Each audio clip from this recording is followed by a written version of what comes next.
Diyos ko mga Kenyos at Kenyas, eto, wala munang pagbibiro. Literal na dumugo yung bunganga ko. Tingnan mo hanggang ngayon, no? So, eto na nga mga Kenyos at Kenyas. Habang ako yung nanalamin, aking pong napansin ang aking ngipin na medyo madilaw-dilaw na. Alam mo yon kasi mahilig kasi ang inyong abang lingkod na nagbe-vape din kasi ako at saka nagtsatsaa. Kaya sa tingin ko, stain lang to. At tinignan ko mabuti, medyo namamagana yung gilagid ko na kung saan wala namang butas, wala namang kung ano-anong mga cavity. Pero may amoy na.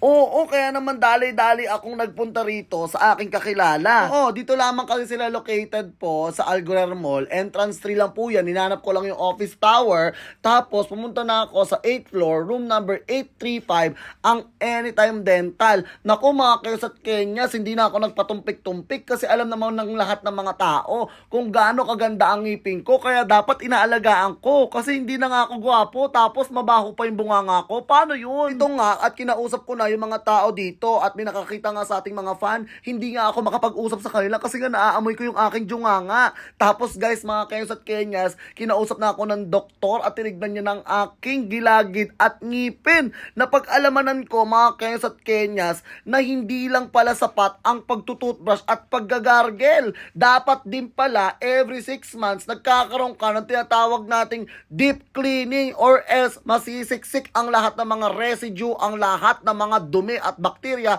sa loob ng gums mo. At ito ay po pwedeng magkaroon ng sanhi ng gingivitis. Diyos ka, alam mo ba yung gingivitis? Yung tipong ang ganda-ganda ng ngipin mo pero parang nakakain ka ng erna. Oo, diba? Nakakaloka mga Kenyos at Kenyas. Buti na lang talaga ang Anytime Dental ngayon ay meron silang bonggang-bonggang promotion na kung saan meron silang tandem in combo. Yes, combination of cleaning and whitening na yan mga Kenyos at Kenyas. Oo, sa halagang 150 per month via Tabi ay pwede ka nang magkaroon ng teeth whitening tapos may kasama ka pang cleaning. Kita-kita mo naman sobrang pagdudugo mga Kenyos at Kenyas. Yung pala, okay lang yan at normal yan sa mga gums na madudumi at puro latak ng erna. Talagang mandidiri ka talaga pag nalaman mo ang tunay na sani